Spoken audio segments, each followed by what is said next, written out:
Internet no está andando tan bien como otros días, entonces es probable que se les corte también.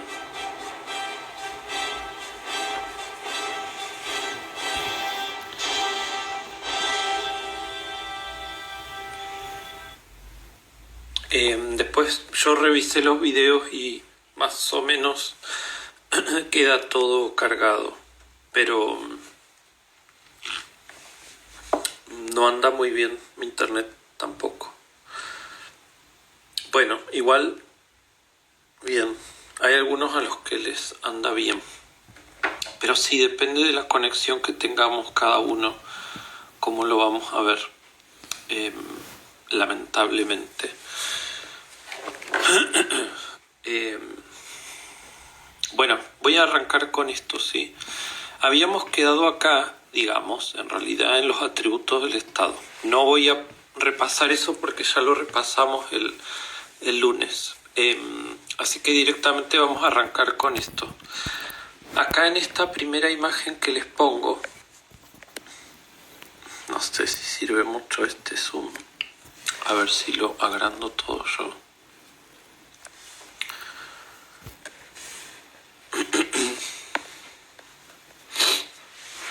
Espérenme.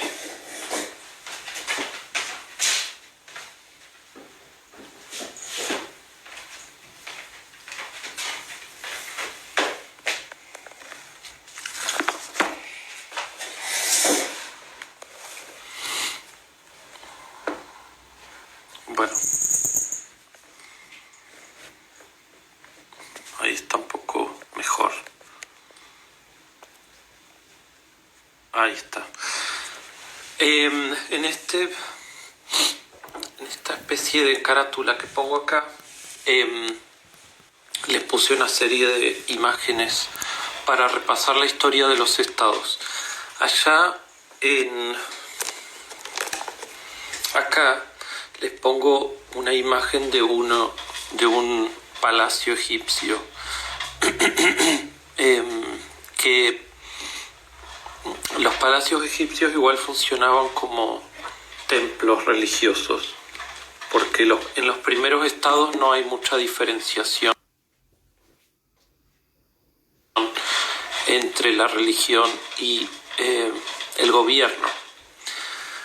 Por eso en contraste tenemos acá la Casa Rosada, que es exclusivamente un edificio de gobierno, donde por supuesto que funciona el poder ejecutivo de un Estado-nación, de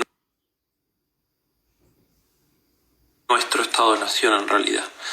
Por acá tenemos un castillo que también esto es más de los estados de la Edad Media, donde de todo,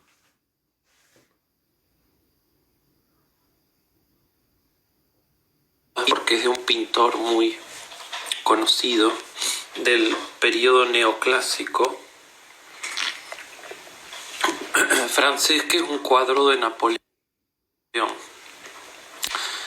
que él vino después de la Revolución Francesa. Acá hay un grabado de lo que sería la toma de la Bastilla, donde ven que hay un castillo que tiene características como las de este otro, medievales, pero que es invadido y prendido fuego por esa revolución en Francia.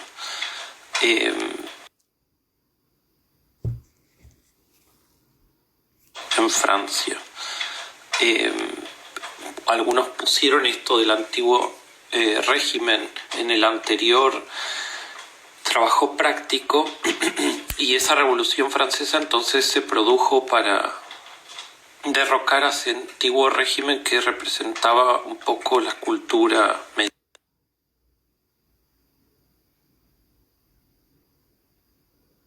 medieval, la democracia, que haya muchos representantes del pueblo que puedan expresar distintas voces que no sea una sola y sobre todo de la persona tal vez más rica de todo el país. Bueno, entonces, sobre la historia de los estados. Mientras yo lo tengo así al teléfono, medio que no puedo leer los comentarios. Sí, bueno, mientras se escuche bien, es lo más importante. Después la imagen que ustedes vean, van a ver que como yo dejo esto un rato, a veces se ve un poco más pixelado o fuera de foco y después se va viendo un poquito mejor.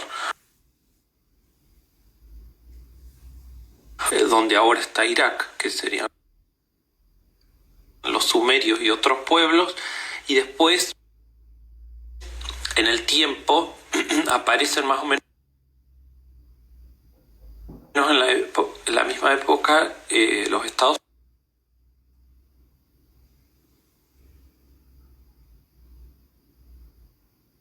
territoriales, que en realidad sería Egipto,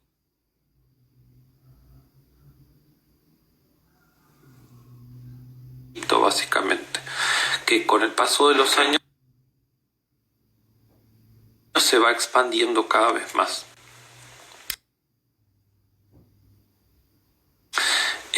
Pero bueno, no me voy a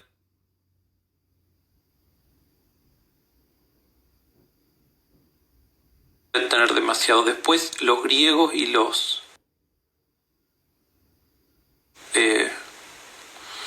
latinos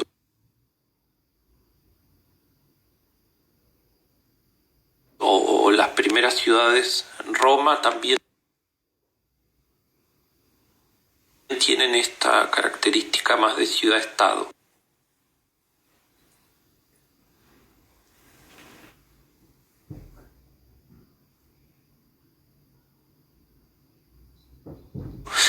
Y el Imperio Romano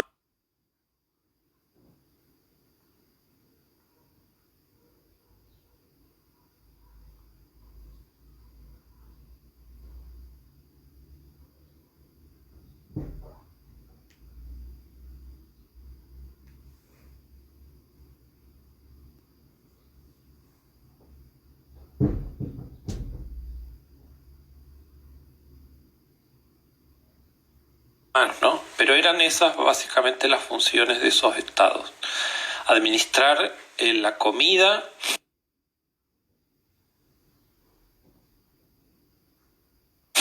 y tener ejércitos para defenderse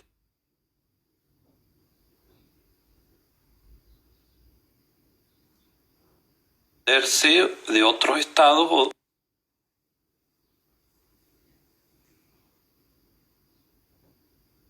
para conquistar otros pueblos. Entonces ahí tenemos, ya aparece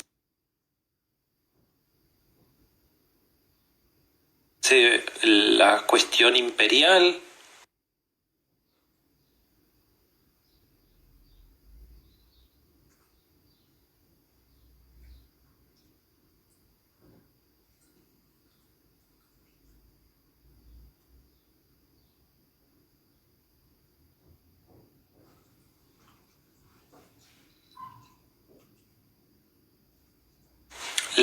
tantas cositas, digamos, de tanta complejidad y división interna. Colonias y vasallos se refieren a territorios que son conquistados, pero por los imperios, como el imperio egipcio,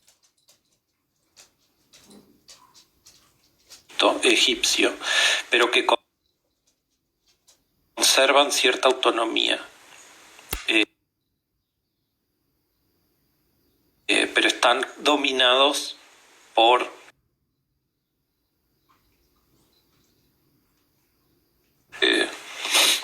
incluso la América también empieza a tener estados que tienen estas características antiguas. Pero acá nos concentramos más en Europa.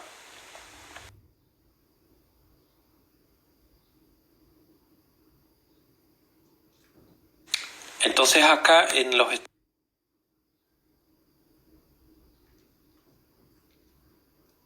estados medievales aparece la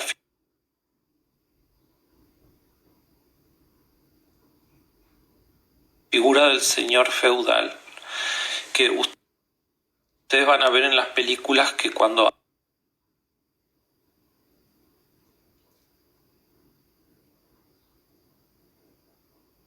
hablan del conde, el duque, el lord o el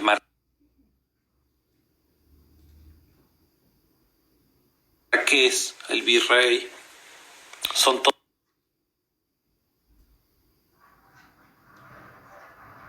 todos señores feudales.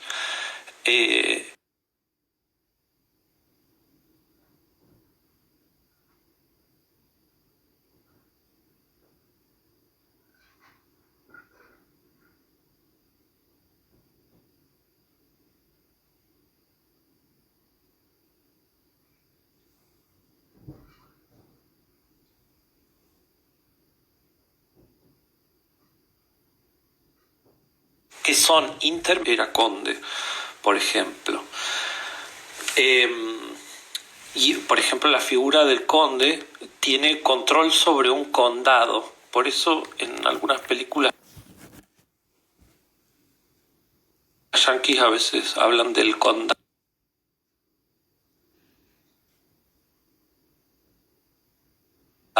de no sé cuánto, porque ellos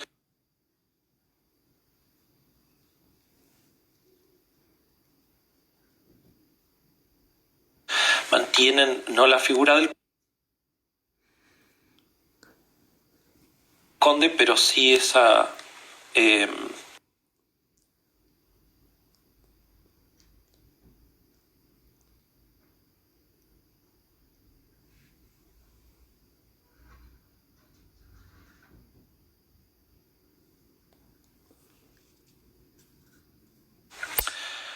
y ese era el tributo.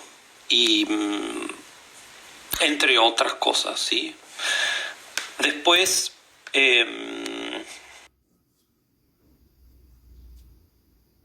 bien, entonces había mucha mayor autonomía porque a veces se rebelaban estos condes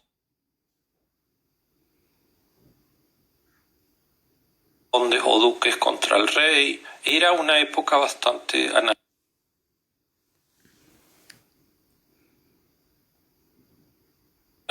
de otro rey, de otro pueblo, y todo ese pedazo de tierra pasaba a pertenecer al otro rey. Entonces había mucho desorden.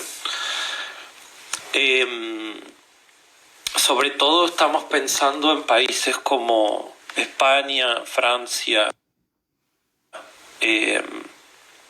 Italia, Alemania y demás.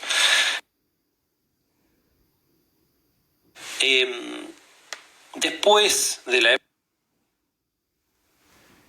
época medieval, con la conquista de América y con el desarrollo de lo que iba a ser el capitalismo, empiezan a aparecer los estados absolutistas en Europa, que serían igual reyes, monarcas. En la época medieval, por ejemplo, Italia no existía, sino que distintas partes de Italia tenían sus divisiones internas. Y ahí, por ejemplo, no había un rey de Italia. Había, por ejemplo, en la zona de Venecia y todos sus alrededores, había una república. Y la capital de la república era Venecia. Y toda la zona era el Véneto. Y no había un rey al que respondiese esa república. Era una república aislada, ¿sí? Y otros, por ejemplo, en la zona alrededor de Milán o alrededor de Florencia, eran repúblicas aparte. Algunas tenían mayor contacto con el Papa y estaban más subordinadas a lo que el Papa decía, que eso es una figura que aparece acá en esta época medieval, la del Papa. Acá no existía eso, que también tenía control sobre algunos territorios. Pero estos estados absolutistas entonces introducen una centralización del poder, de que cada vez más sea el rey el que controla la situación y que no dependa tanto de estas otras figuras intermedias. Empieza a haber una secularización, que es la separación de...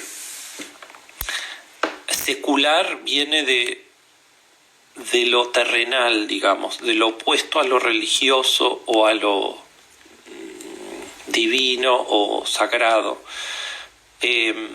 Entonces empieza a haber una separación con las ideas de la Iglesia, y el Estado absolutista va introduciendo medidas políticas como un poco más pensadas desde el punto de vista científico, digamos, con un ordenamiento más basado en la racionalidad, en el cálculo económico o de la población, y no tanto con las supersticiones religiosas.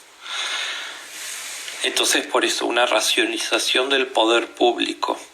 También ahí aparecen estos contractualistas que yo les decía, Hobbes, Locke y Rousseau, o Maquiavelo, por ejemplo, que aparecen en esta época para pensar un poco racionalmente cuáles son los fundamentos del poder estatal. Entonces, por eso ponemos esto acá. Se producen colonizaciones de América, de África y Asia. Por eso ustedes van a ver que en África hay países que hablan en francés, en portugués, en inglés. En Asia también, en gran parte de India se habla inglés. Todo por fruto de estas colonizaciones, ¿sí? En China también había ciudades que estaban colonizadas por los ingleses. O Australia, por ejemplo, que se coloniza en esta época también, y que por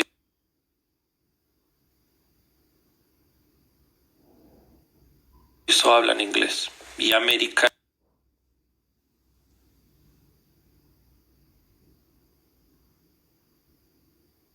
nosotros hablamos español porque estuvimos colonizados por los españoles.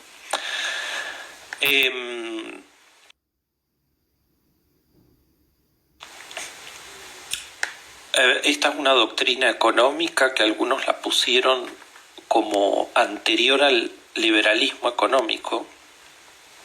Pero bueno, aparece esto del intercambio de monedas con más peso. Aparece el protestantismo, que es otro de los grandes cambios de esa época, que sería la época moderna, que forma otra iglesia aparte de la Iglesia Católica Apostólica Romana, que depende del Papa. Hay un cismo ahí. Hubo intentos de reconciliar esa parte, pero bueno, finalmente terminaron como iglesias separadas. Incluso en Inglaterra, parte de este protestantismo se convierte en anglicanismo, que no es exactamente el protestantismo alemán, sino que es una forma inglesa particular de separarse de la Iglesia Católica, que tenía su centro en Roma. A veces estuvo en otras ciudades, hasta en lo que ahora es Francia, pero que básicamente es el Papa. Entonces, por eso acá les pongo Maquiavelo y Hobbes, que eran estos intelectuales que empiezan a pensar el Estado de una forma no religiosa, no con Dios como la explicación de todo. Los estados modernos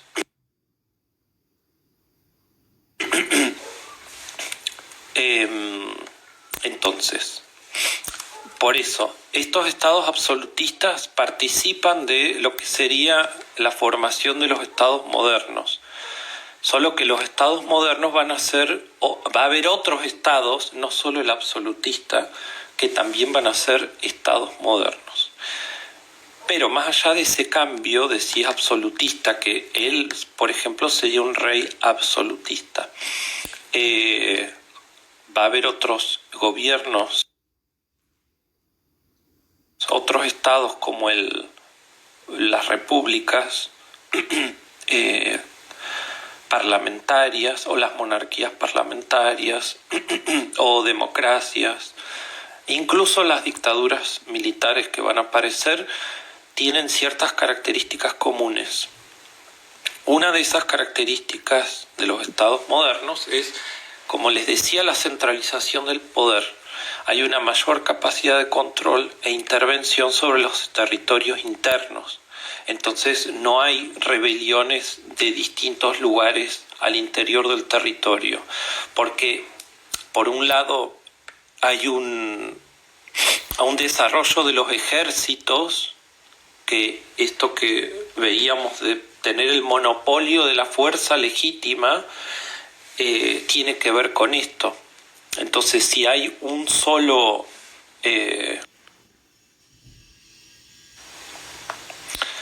desde un solo lugar centralizado, ¿quiénes son los que tienen la capacidad de ejercer la fuerza? Entonces hay un mayor control de todos los territorios, no hay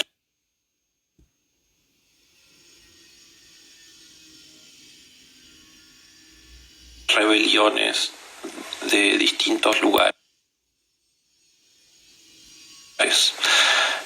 Y no solo por las armas, sino también por el control de funcionarios, que sería esto de funcionarios públicos, que es un poco esto de la expansión de la burocracia. Nosotros veíamos que este era otro de los cada vez más ordenada y con conocimientos ya más adquiridos y consolidados. Que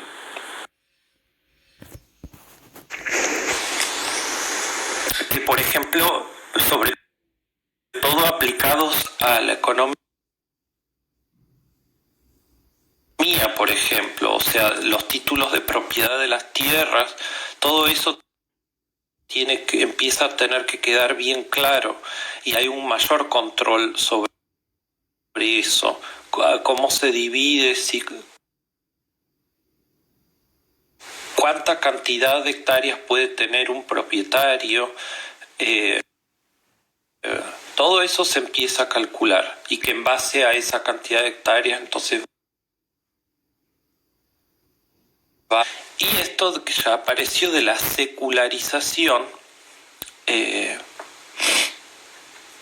la separación entre la religión y el Estado. La religión empieza a ser una actividad privada que no debe interferir en los asuntos públicos.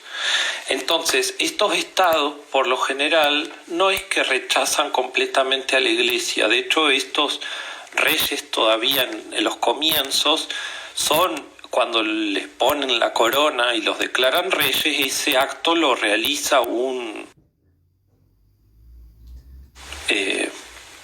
sacerdote de alto rango, por ejemplo, en los principios.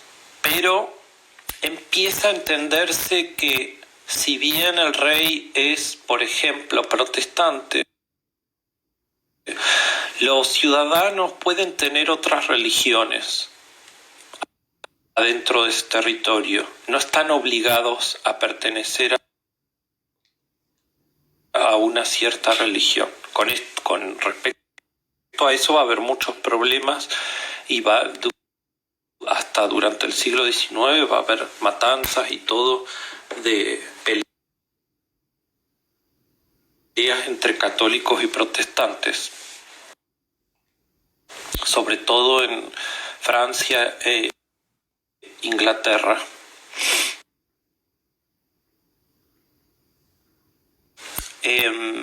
Pero empieza a producirse eso hasta que, por ejemplo, en en la Revolución Francesa se decide una mayor separación de la Iglesia, todavía más profunda. De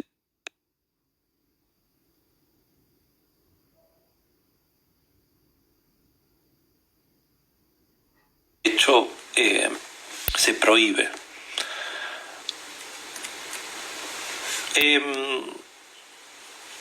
Entonces acá hay una definición de Weber de Estado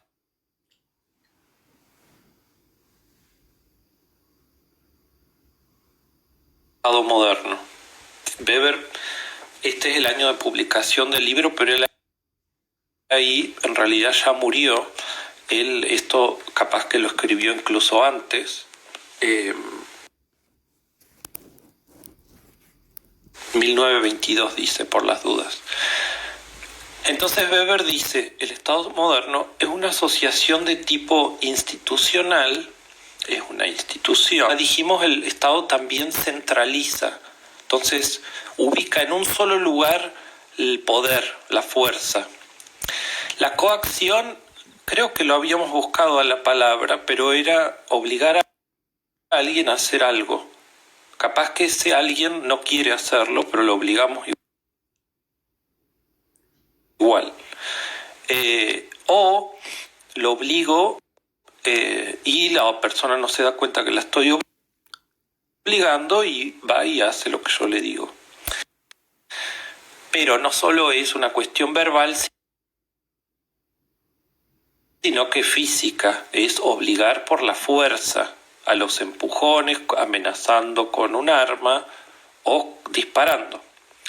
Pero que va a ser una fuerza legítima, va a ser la fuerza legal, como es la policía y los ejércitos o las fuerzas armadas de cualquier tipo. Entonces, que ha tratado con éxito de monopolizar esa fuerza en el interior de un territorio y que usa esa fuerza como instrumento de dominio, podemos decir, de ese territorio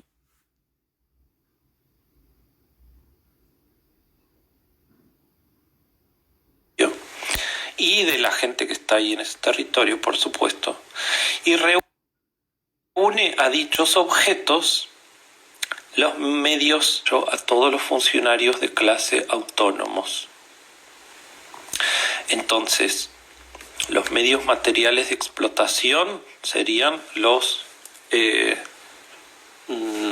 medios de producción en Marx, que son todos esos recursos que se necesitan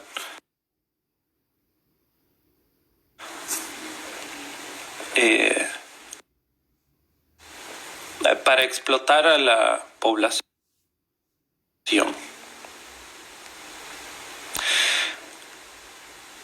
Entonces, y que los pone en manos de directores, dice Weber, pero que se los sacó, esto es expropiar, se los sacó a todos los funcionarios autónomos, todos estos condes, marqueses, que tenían bastante autonomía, se los sacó a ellos, a esa poder de coacción física, porque cada uno de esos condes, marqueses, virreyes tenía un ejército propio. Este es el problema.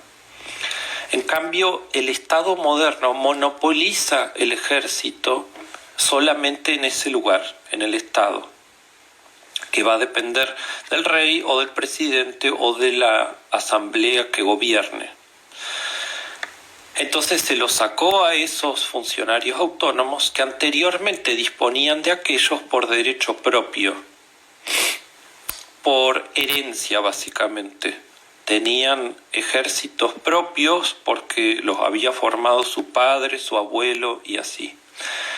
Y colocándose a sí mismo en el lugar de ellos en la cima suprema.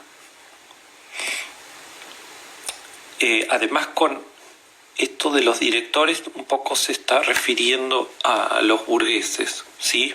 Porque este Estado moderno le empieza a dar una mayor preponderancia a los dueños de los medios de producción y no a estos funcionarios autónomos que eran los nobles.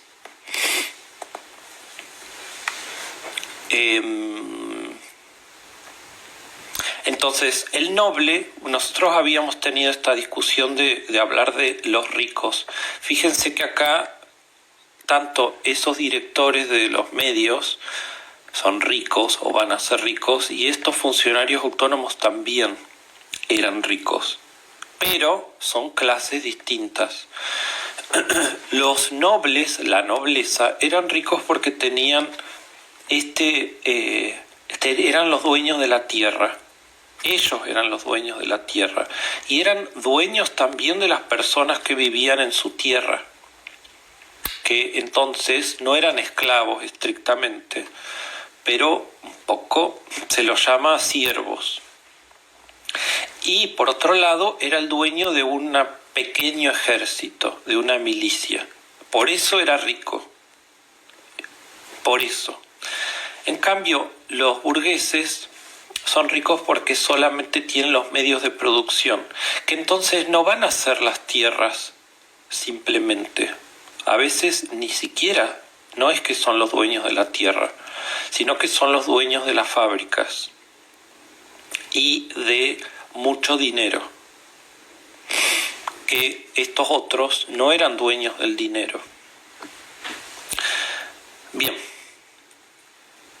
Esta es una definición que aparece en el texto de Garabedian, de Weber.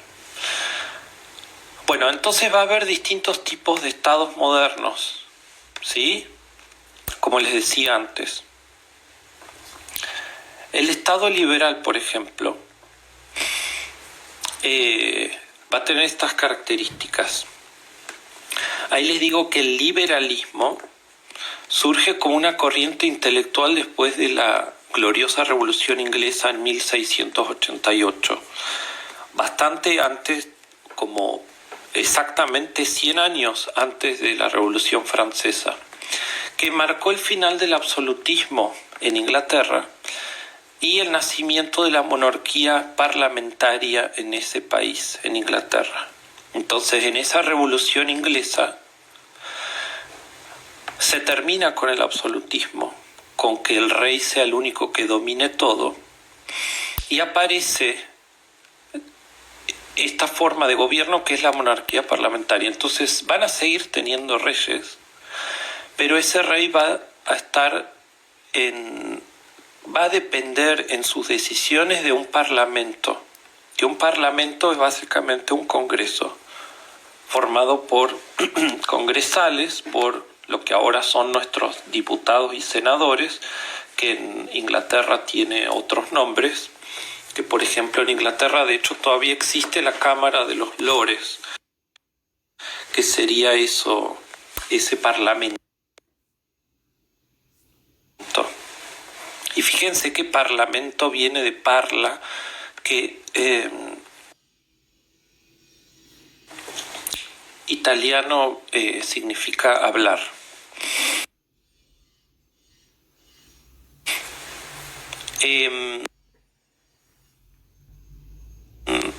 Entonces, de hecho, en esa revolución que terminó con el absolutismo, le cortan la cabeza a ese rey. Ya en esta revolución inglesa. Y ahí nace esta otra forma. Inventar esta nueva forma de gobierno, que se supone que tiene que tender a que los ciudadanos gocen de una mayor libertad que con el absolutismo no tenían. Eso es como el espíritu de estas reformas. Pero también, indirectamente, es para que los burgueses que empezaban a crecer en esa época tuviesen más poder político, porque no lo tenían. Y después Adam Smith, vean que es un poco más adelante en el tiempo, pero que Adam Smith igual muere más o menos en esa época de la Revolución Francesa,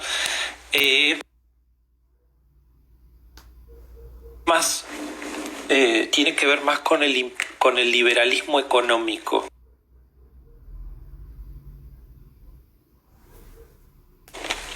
No todo de la mano invisible del mercado que regula todos los intercambios y que por eso no hace falta tanto intervención del Estado. Esa es básicamente la idea de Adam Smith, y que un poco está inspirada en esto, ¿no? De que el rey no se meta tanto.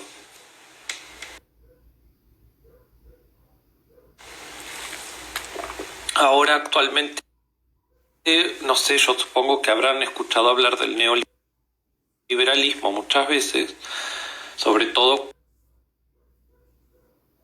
criticando al gobierno de Macri,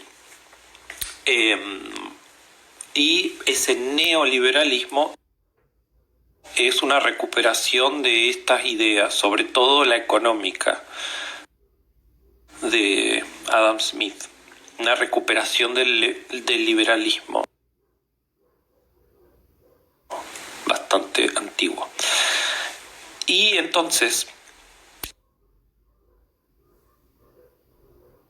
acá está lo que les estaba diciendo, una libertad individual defiende la propiedad privada, la libertad de empresa, la libertad de mercado, la libertad de asociación, la libertad de expresión, la libertad de prensa, la libre venta de la fuerza del trabajo. Entonces todo esto parece muy bonito porque puesto en estos términos parecería que se trata solamente de la libertad. Pero fíjense que el liberalismo interpreta a la clase obrera como libre venta de la fuerza de trabajo. Es como que interpretan que los que eran campesinos ahora se conviertan en proletarios, en trabajadores de fábricas, para vender libremente su fuerza de trabajo, porque antes eran propiedad del señor feudal, ahora estarían liberados, pero ustedes saben, digamos que no hay mucha libertad para los obreros, no tienen otra chance que venderse en el mercado.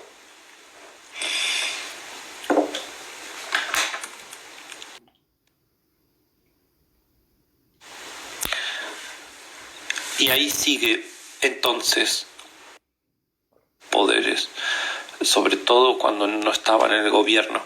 Pero es la idea de que nosotros, por ejemplo, que somos una república,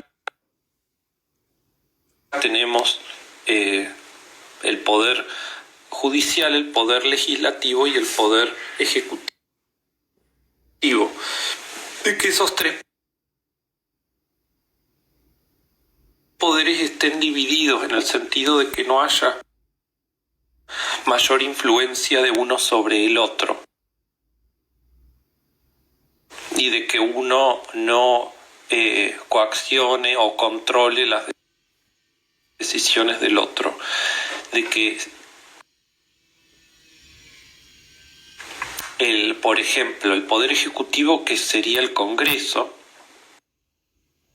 la Cámara de Diputados y Senadores, promueva leyes que a veces hasta vayan en contra de lo que el presidente quiere. El presidente judicial después no sea perseguido por alguno de los otros poderes para beneficiarse, o al contrario, que ese poder judicial no persiga funcionarios políticos para bajarlos y hacerlos que no gobiernen.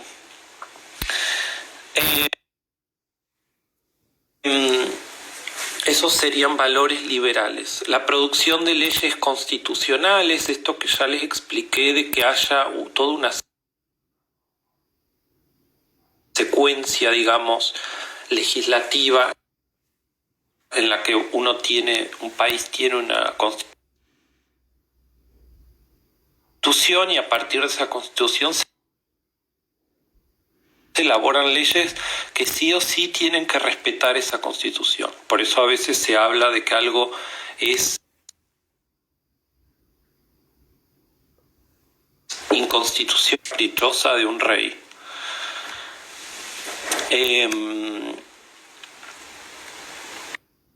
Y también piensan en un estado mínimo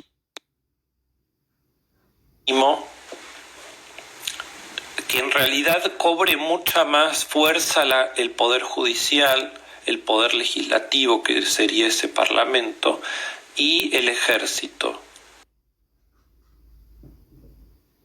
Que no tenga tanta fuerza el poder ejecutivo, el presidente. Los aspectos económicos deben ser dejados a la autorregulación del mercado. En esto cree el Estado liberal. Que por medio de la ley de oferta y demanda distribuye la riqueza de manera justa y eventualmente después de esos intercambios la riqueza se derrama. En eso cree los liberales, de que si bien hay pobreza ahora, si nosotros dejamos que el mercado funcione libremente, después esa definitiva del capitalismo, porque el capitalismo es básicamente eso, la producción industrial y el comercio internacional. Entonces cuando yo les pedí que me busquen esto de imperialismo de libre cambio, justamente el imperialismo de libre cambio surge a mediados de este siglo XIX, que ahí se consolida y se expande después a otras partes del mundo. Y en definitiva, un imperio es un estado que tiene colonias. Y en esa época las tuvo sobre todo en la India, pero en China también y en África.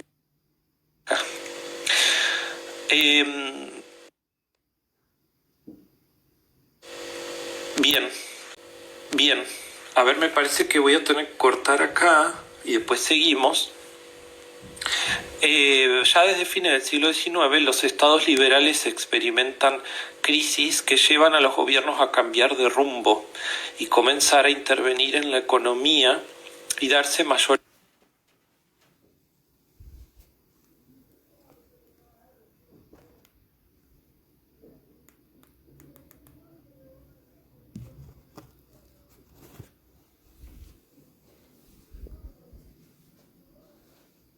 les digo entonces que este modelo de liberal empieza a tener problemas porque empieza a haber mucha pobreza en las grandes ciudades, mucha pobreza. Que si bien los estados, por ejemplo, el estado inglés era muy rico, la gente que vivía en Inglaterra era muy pobre.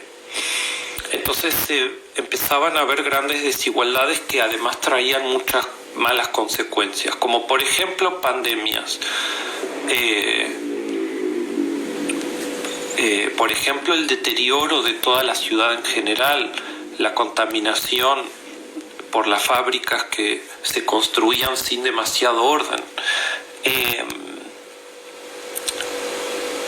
Bien.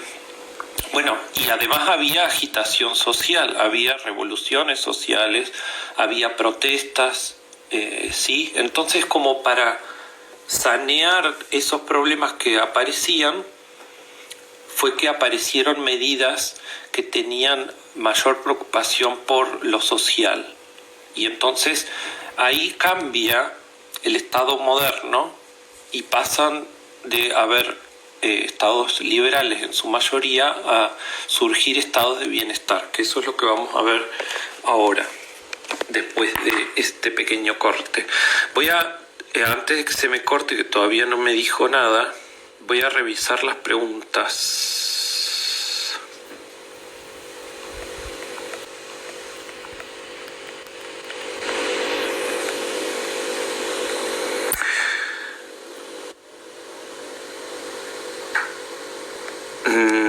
Bueno, a mucha gente se le corta, pero como dijimos, puede ser problema de mi internet o puede ser de ustedes.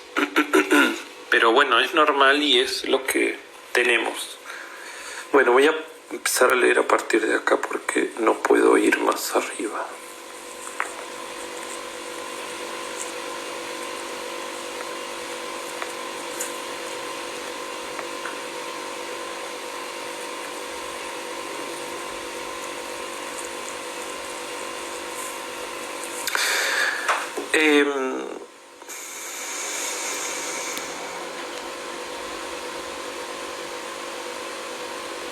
Sí, Tania dice que después cuando se guarda el vivo se escucha bien y no se corta. Y yo creo que es así.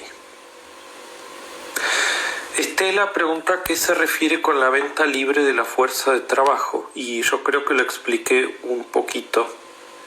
Si no, después, en el próximo vivo, volveme a preguntar.